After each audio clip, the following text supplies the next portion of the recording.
Hey everyone, welcome back to Will Small Engines. Today's video is going to be an exciting one, so let's turn the camera around and I'll show you guys why.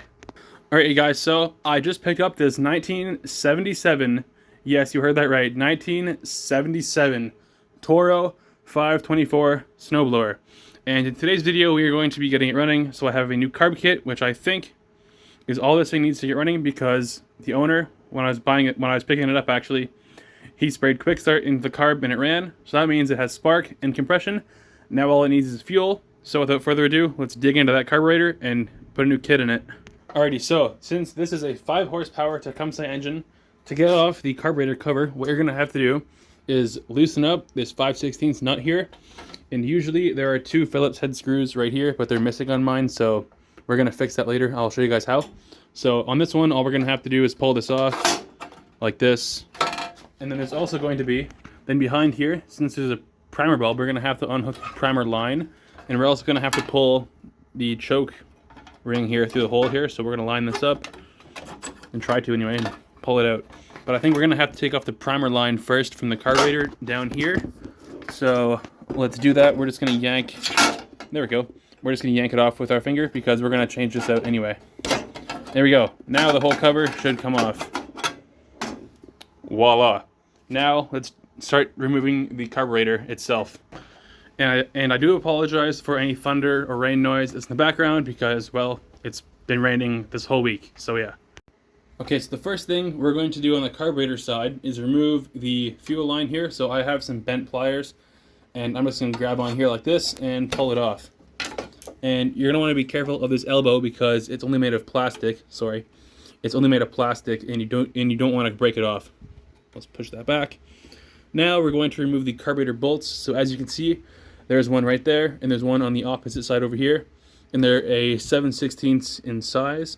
And you might also want to hold the back nut, which is a 3/8. Okay, so I'll show you how to take this one out because the camera can't really fit over there. So what you're going to do is get your 7/16 wrench, and you're going to want to use the open end because the box end won't fit. And you're going to want to go like this, just loosen this off. And the back one, you can usually hold with your finger if it spins. So there we go.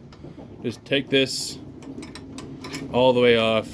I'm going to do the opposite side, and then I'm going to show you how to take off the linkage, which is under this metal plate here.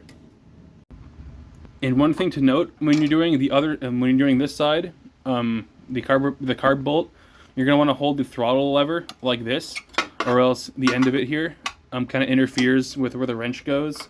So I'll try to show you that here. So the wrench goes on the bolt like this, and sometimes the throttle linkage, which is that right there, this thing that moves, it sometimes hits the wrench.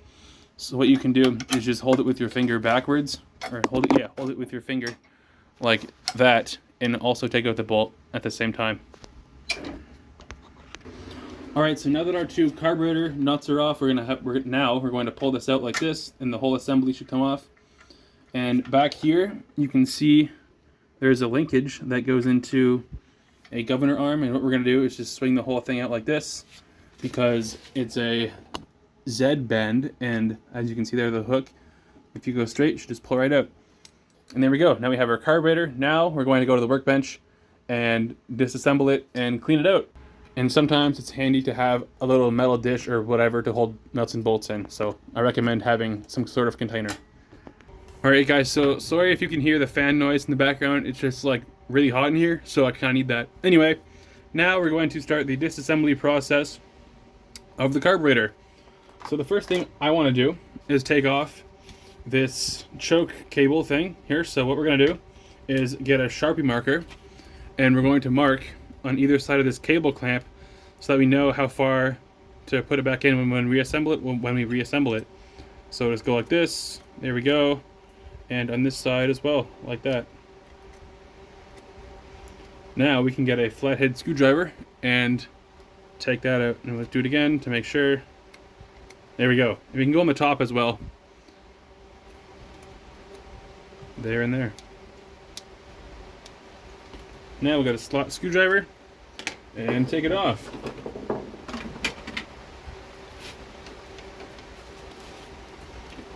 There we go.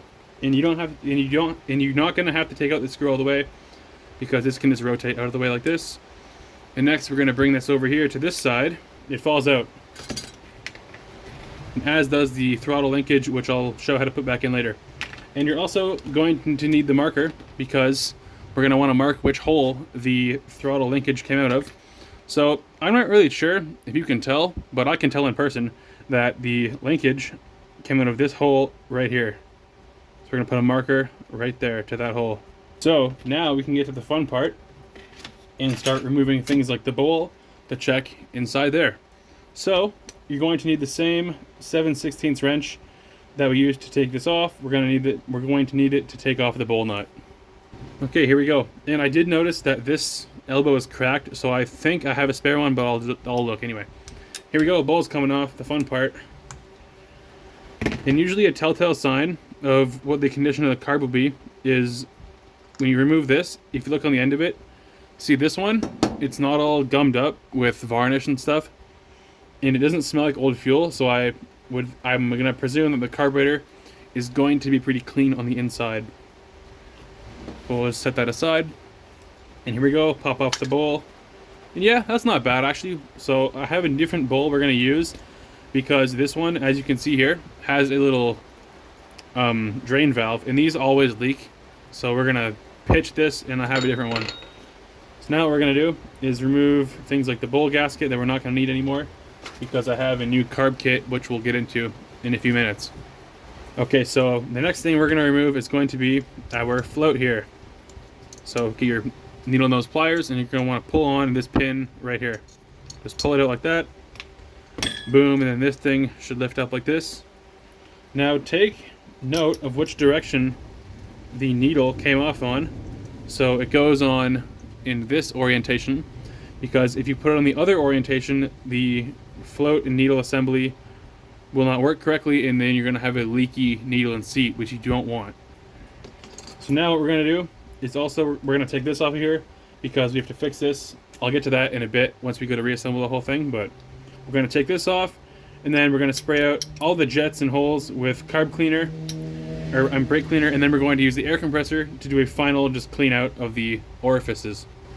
And this bracket here is held on by 2 Phillips screws, so there we go. Just take these out. There we go. Pretty tight. Because whenever you work on carburetors, you're going to want to have a clean set of tools, because obviously you're not going to want to use dirty tools, because you're going to get the carburetor dirty once you're working on it. So make sure that your tools are all clean. And what I like to do sometimes is wipe them off with a rag before I begin, just to make sure there's no dirt or grime on them. Okay, so now we'll get the carb cleaner out here, and make sure you're wearing your safety glasses. Make sure you put these on, because you don't want to get this stuff in your eyes. Trust me, it burns really bad. Okay, so now let's start doing all of the spray outs. So the one thing we're not going to spray with the brake clean is going to be in here. This is the seat where the needle goes into. Now I have a special tool. It's just that my other house, and well, I don't have it right now. So we're going to clean the whole thing and see if it runs. So yeah, anyway, here we go. So spray out basically any hole you see in this. Get it really good. Get in here. And if you want, if you don't have a brake clean, you can use, one second here. You can use these. These are called torch tip cleaners, and they're essentially little metal rods with brushes.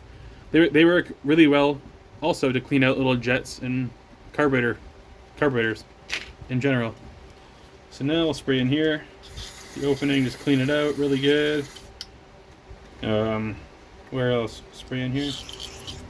Spray, just basically spray everything, anything you see. Spray where the primer bulb goes into, just to clean it out. That's where it comes out of, by the way, if you're curious. Over there. Get the whole thing in general like this. You might want to wear gloves when you do this, but it's fine if you don't.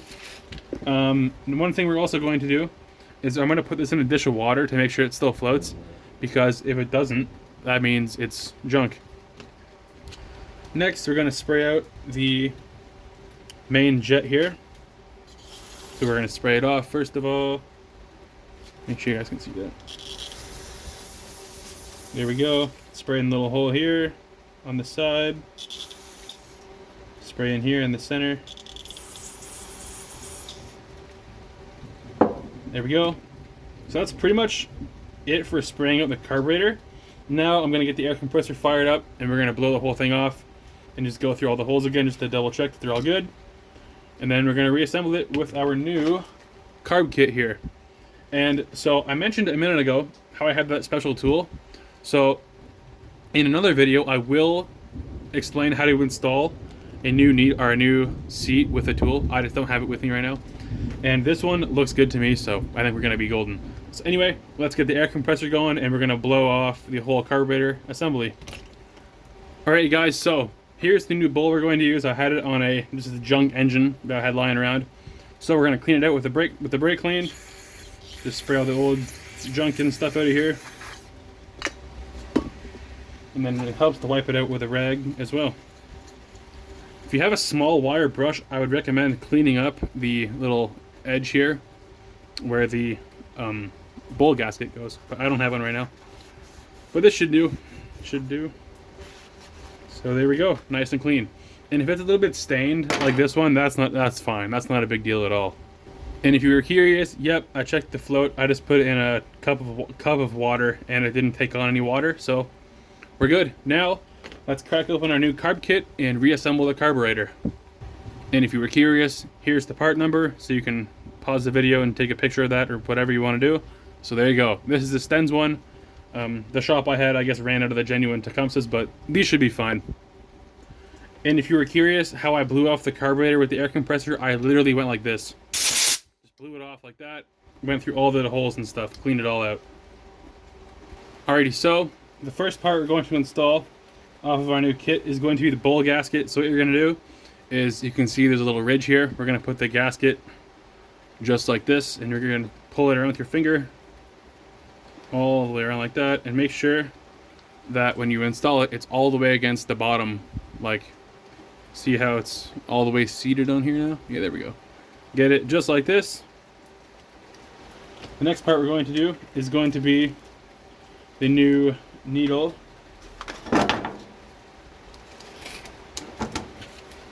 So we'll get it out of the bag here. There we go. Next, we're going to have to just install it on the little piece of metal they give you. So just slide it on just like that. As you can see here, that's how it should go. Next, grab your float and install it on the float. So what you're trying to do is get it over there in the middle, on just like that. Next, stick this needle in the little hole right there, like that, and hold it. I like to hold it with my finger so that it doesn't fall off of here. So hold it like this, and next, get the pin for the float and stick it through the whole thing to hold it in place.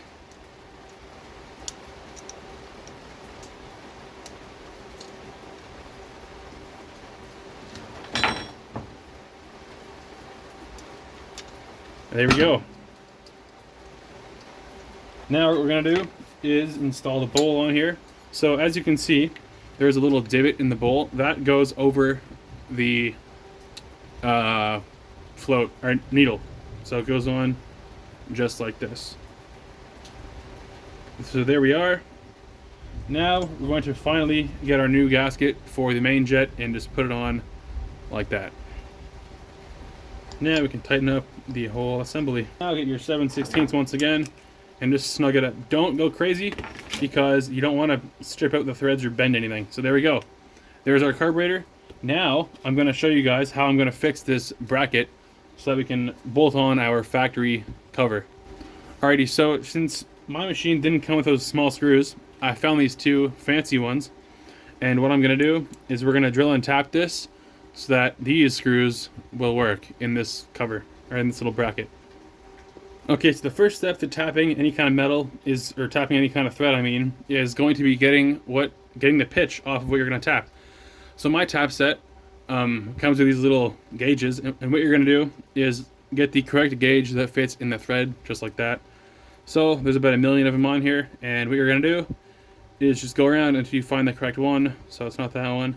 And also, since this came off of a very old chainsaw, I'm going to assume it's a SAE thread and not a metric one. But so anyway, go around here and try to find the correct thread pitch. So we're getting closer. I think I might have found it. I think it's 24. So it's going to be like a 10-24 bolt, not too sure. But we'll keep going here and just make sure that we have the correct one, which we do. So it's a 24. And now what we're going to do is go find a tap that is the same dimension as the bolt.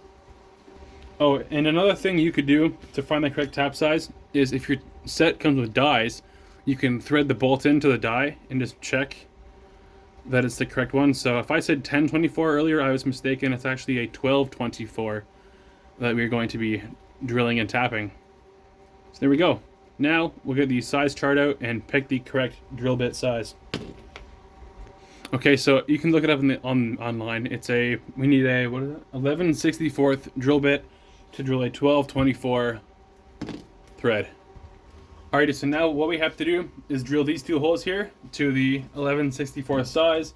So what I'm going to do now is to get WD-40 and spray it on here, like a little bit of a cutting oil. This is relatively thin material, so you don't need much for cutting oil. Now we're just going to drill it out here with the drill. There's one. There's two. Now I'm going to get my little tap handle and we're going to put threads in this. Okay, so another thing you can do, don't get mad at me in the comments. I know this is not how you necessarily should do this, is you can put the tap in the drill and go nice and slow and do that. This is thin. This is, as I said, this is pretty thin material, so I think we should be okay. But here we go. And go slow. Don't go fast either. Go slow.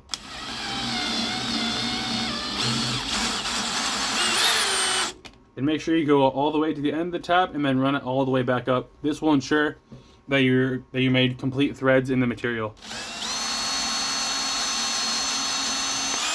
There we go. Now I'm going to blow this off with the air compressor to get any remaining chips off of here. Then we're going to do the other one. Alright, so moment of truth. Will this work? Yep.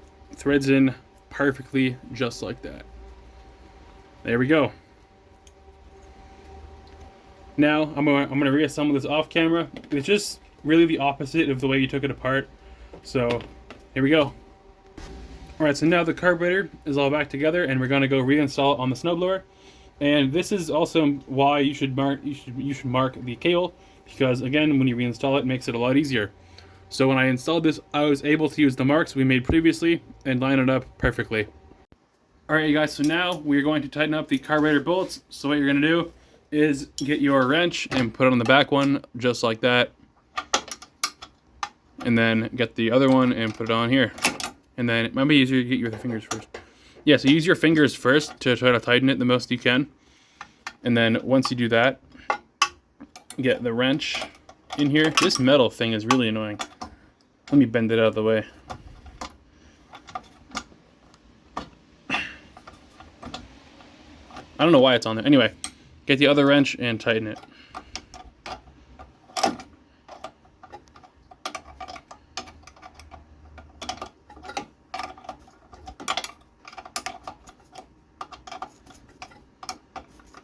And again, just snug is fine. Doesn't have to be totally cranked on there or anything.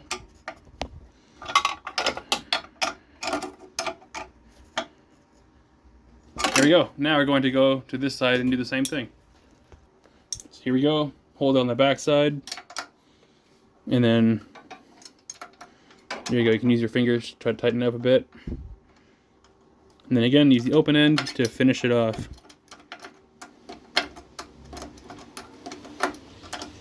And if you want, you could add thread locker. I don't have any, and I've never had a problem with these bolts, so I wouldn't worry about it too much.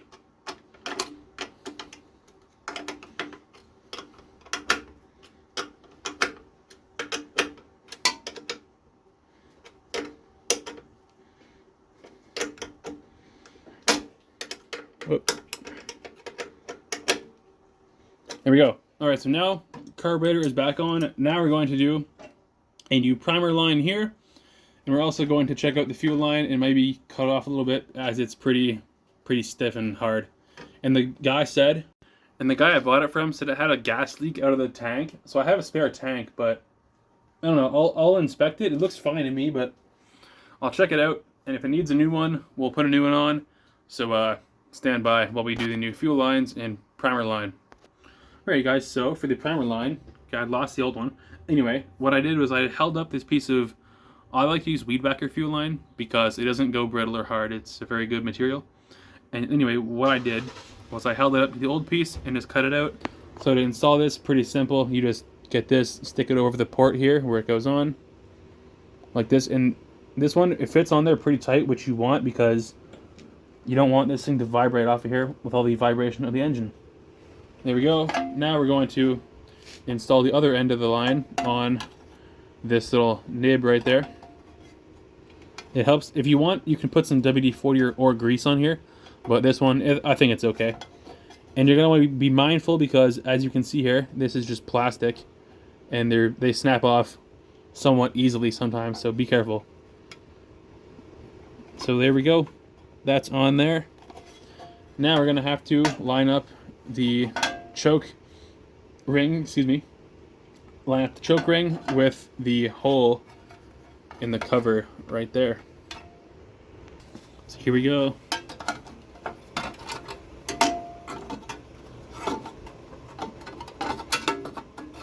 Alrighty, and on the top, okay, so the next thing I would like to address is this fuel line here. So I think I'm going to cut off a little bit of it because this end here is all kind of just junky, so we'll cut off about a couple inches, maybe like that much. There we go, and I have a new clamp as well to install on the end of it. And now we're just going to push the fuel line onto this elbow here, and be careful, like I mentioned, as the elbows on these aren't the strongest. There we go. Now we're going to push the clamp on with, with these pliers.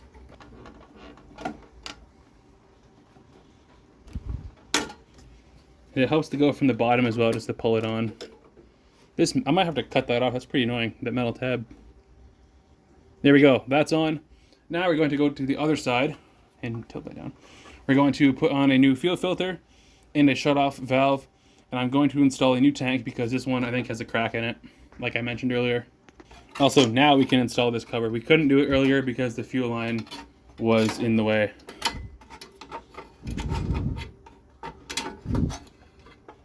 There we are. So now what we're gonna do is remove the old fuel tank and add on the new one and just like check this one out to make sure that it doesn't have a leak in it. So the first thing we're gonna do is get our pliers and undo the clamp here and pull the old junky fuel line off. Then on the top, there's two 3/8 bolts, so one there, or here, and there. Take those out. And the whole tank should just drop down. Alright, you guys, so before we install the new fuel tank, we're going to install a new fuel shut-off valve. Sure, this valve would work, or it does work, but it's metal and old, and the seals are probably all dried up, so we're not going to use this. So set that aside or throw it out, whatever you want to do. Be my guest. Now we're going to put the new one on. So first thing we're going to do is get the clamp reinstalled on the fuel line, and yes, you can use the old clamps over again if they're fine. That's what I do. So put that on there. Next, shove this in here. Put the clamp back on. And now I'm going to cut a new piece of fuel line to connect to the bottom of the tank from about here. Alrighty, so now I've got a new piece of fuel line that's going to go from the valve to the tank. So we're going to put this on the valve. A little barbed fitting. Now get the pliers again. Squeeze the clamp on. I know these are the wrong pliers for this, but it's fine.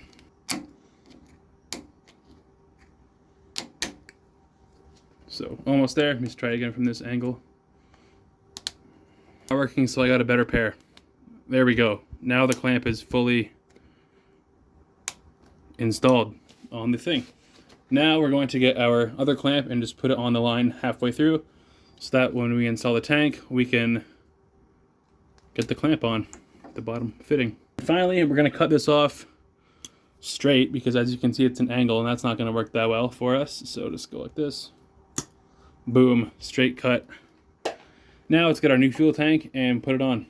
Okay, new fuel tank is on. Now we're going to put this on the bottom fitting of the fuel tank.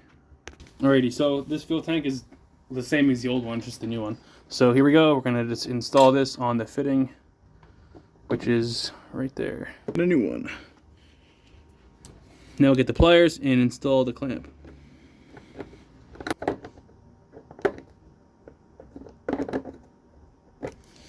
There we go. So now we're going to put our new fuel filter in here. Okay, so to install a fuel filter, what you're going to do is just cut the line wherever you want, like this. Make sure it's nice and straight as well, not angled. I should buy one of those like hose cutters anyway. Next thing, get your fuel filter. I have the other style, but I like these ones more because you can just see through them. And I've had good luck with these, and they seem to be fine with these carbureted engines, even though supposedly this type is for fuel injected engines only. But I don't know. I've had good luck with these. So first step, or next step, is get the clamp on the line. Yeah, usually you can use your fingers to squeeze them together. Next thing, get the filter, shove that end on there, and then again put the clamp over the cut end like that. And same thing for this side. So next, squeeze this together like that. There we go. Now let's put some gas in it and see if it runs, because we have the whole machine back together. Alrighty, so now's the fun part. Let's gas it up and see if it runs. And we're also, what the heck is that? We're also going to make sure that our fuel valve is turned to the on position, which, okay, it is. Oh, yes. So here I have some pretty much fresh, high octane. I think it's like 93, 94. So there we go.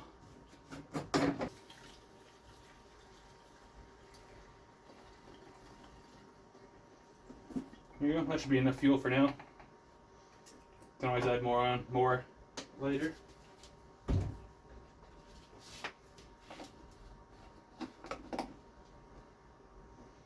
Now I guess we'll wait a minute for the fuel to go through the line. So prime it, choke all the way, it's on, put the throttle on the medium setting and give her a pull.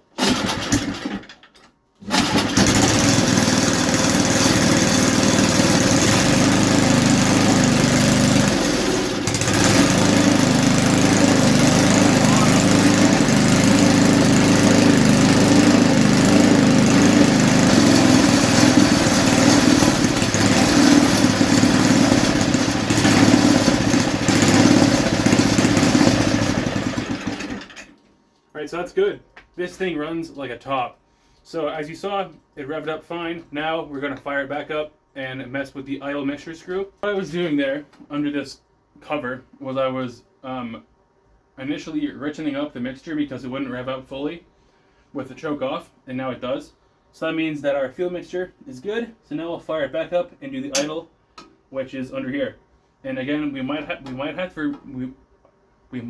remove this cover, but we should be able to be pretty good with this screwdriver. So let's go. Start it up again, it should start.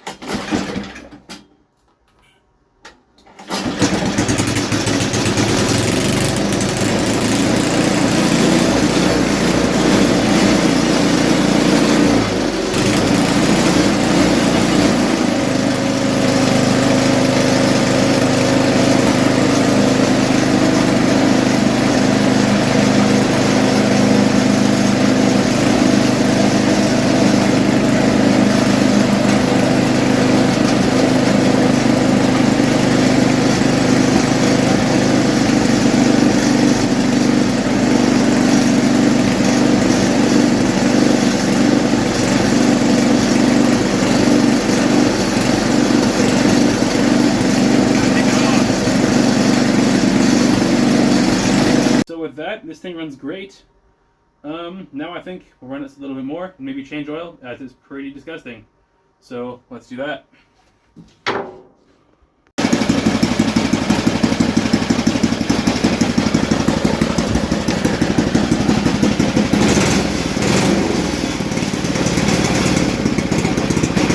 Okay guys, so now we're going to change oil out in the machine. So the first thing we're going to do is lift it up and then take off this wheel so that we can fit the drain pan underneath the little opening there. So I've got a couple boards here. We're just going to lift it up on the other side. There we go. So to do that, one sec. So to remove pretty much any snowblower wheel, make sure it's free of the ground as you can see here. Next thing, pull the pin like that. Watch your fingers as these things are snappy. Next thing, pull the wheel off just like this. There we go. And when we go to reinstall that later, we're going to put some anti-season grease on the shaft here. So now let's get the drain pan and position it underneath our drain. Alrighty, so got a 5/8 socket on the drain plug. Now we're going to loosen it off with a ratchet. And it's going to go right there in that pan.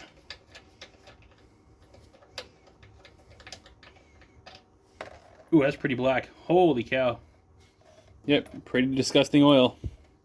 But that's fine. Okay, now I'm going to see if I can add slightly more height with more pieces of wood on that side just to tilt the machine so that we get all the oil out of the out of the engine. Needs to be drained out. Now we're going to tip it back up on its normal pan and put the drain plug back in and then add some fresh oil. Alright guys, so now it's time to add our fresh oil. So I have this bottle of 530, I don't know, I got it at a yard sale or something I think. So now we need to pour in 20 ounces of oil into our measuring cup because this engine holds 20 ounces of oil. So this is what it is again. Look at that, that's a big difference in what came out of there. 20.5 ounces, why not? And so when I looked at how much oil came out, I don't think it was the full 20 ounces. It looked like a lot less than 20 ounces to me, but yeah. So anyway, let's get our funnel and get the oil in here. So the oil goes over here. There's no dipstick on this model, just the drain plug. The axles. And then we're going to finally see if this thing will drive under its own power, because I'm kind of curious to see if it does. Alright guys, so now we're going to grease up our axle. So to do that, we're going to use a bit of anti-seize here. I have the copper one, I don't know, I think they both work fine. The copper or the nickel one. So you're going to want to get that on there really well. And I'm obviously going to do the other side as well once we lower the machine. But anyway, after you put the anti-seize, get some grease. Put this on here as well. And I'm going to repeat the same process on the other side. And then we're going to see if the auger works and if it drives itself. Alright you guys, so now we're going to see if the auger works and if it can go forward and backward under its own power. For the driving thing, we might go outside, but it's raining a little bit, so I don't know, we'll see. So, oil's changed, everything's all tuned up. Let's see if this thing will start. We'll give it a little choke and a little throttle.